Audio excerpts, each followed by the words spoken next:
I saw Tony standing in the cafeteria with a group of his friends. He had been my secret crush for as long as I could remember.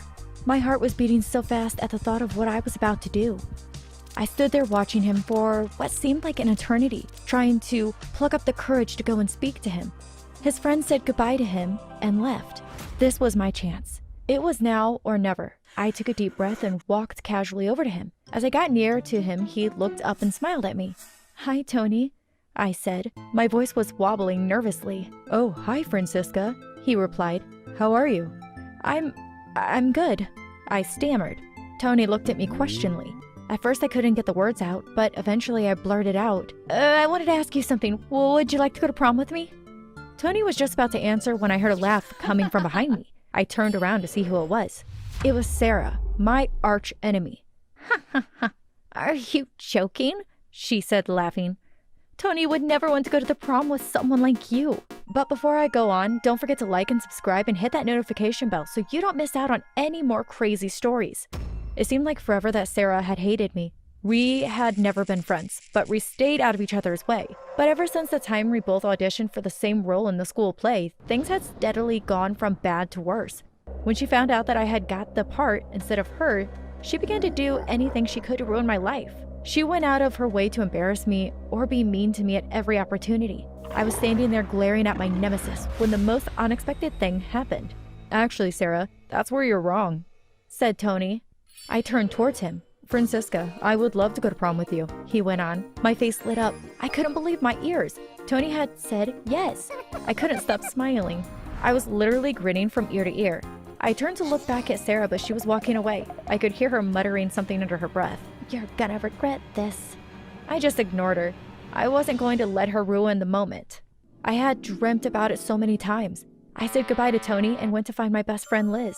"Tony said yes," I told her excitedly. "Oh, that's great," she said. "I'm so happy for you. Now all you need to do is find the perfect dress. Will you help me?" "Of course I will." The following Saturday, Liz and I went into town. There was only one shop selling prom dresses, so we wanted to get there early to have the first choice. I looked through the rows and rows of dresses. They were all lovely and pretty, but I wanted something really special. As I searched through, I suddenly spotted the perfect dress. It was emerald green with diamante sewn all down the front. "This is the one," I told Liz. "I'm gonna go try it on." I went into the changing room and put it on. It fit me like a glove. When I came out to show Liz, she gasped. "What do you think?" I asked her. "Oh, Francisca, you look beautiful." The assistant took the dress from me whilst I changed back into my own clothes. I went over to the desk. "I'll take it," I told her. "Oh, I'm sorry, that dress has just been sold." "What? How can it be? I just this minute tried it on. Who bought it?" "That girl over there," she said, pointing to the other side of the shop. I looked to where she was pointing. I couldn't believe it. It was Sarah. She had obviously followed me and waited to see which dress I wanted, so she could steal it from under my nose. She looked so smug. I felt like crying, but Liz came to my rescue. "Come on, Francisca. Don't let her see that you're bothered, or she will gloat even more. We will find you another dress." I tried on lots more dresses and eventually settled on a pale pink dress with lots of lace. It wasn't as perfect as the other dress, but I still felt pretty in it. The day of the prom finally arrived. In the afternoon, my mom had taken me to the salon to get my hair and makeup done. I was sitting nervously in the lounge when I heard a car pull up. I looked out of the window and saw a limousine parked in front of my house. I put my mask on and walked outside. Oh, I also forgot to mention, it wasn't just an ordinary prom. It was more of a masquerade party, and everyone had to put on a mask as part of the fun. Tony was waiting beside the car door. He looked so handsome. Well, at least the bits I could see of him did. His mask was hiding most of his features. That was the thing about a masquerade prom. You could never really see someone properly. Tony pinned the corsage he had brought for me onto my dress. We climbed into the limousine and set off for the prom. I had never felt happier in my life. I was going to my prom with the boy of my dreams. When we arrived at prom, I looked around the room to see where Sarah was. I was sure she was trying to ruin my night, so I wanted to keep an eye on her, but I couldn't see her anywhere. Don't tell me she hasn't even bothered to come, I thought, but apparently that was the case. She had obviously no intention of wearing the dress she had bought. She had just done it to spite me. I decided I wasn't going to give her another thought. I turned to Tony. "Shall we get a drink?" I asked him. "Oh, I've already got one, thanks," he said. I felt a bit disappointed that he hadn't got a drink for me too, but I didn't let him see. I went and grabbed a lemonade, but when I got back, Tony was talking to a girl in a red dress. When I walked over to them, the girl left. "Who was that?" I asked Tony. "Oh, no one," he replied. "But look how pretty her dress is. Why didn't you get a dress like that? It's much nicer than the one you're wearing." I couldn't understand why Tony was being such a jerk. He would never normally be mean to me. I wondered if I had completely got him wrong.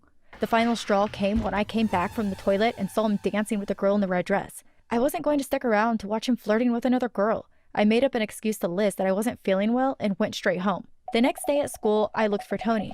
I wondered if he would apologize for his behavior the night before, but he was nowhere to be seen. He didn't come to school that day or the rest of the week. I didn't really care at first, but then I began to think it was a bit strange. He never normally missed any school. I decided that I would go to his house to see if he was okay.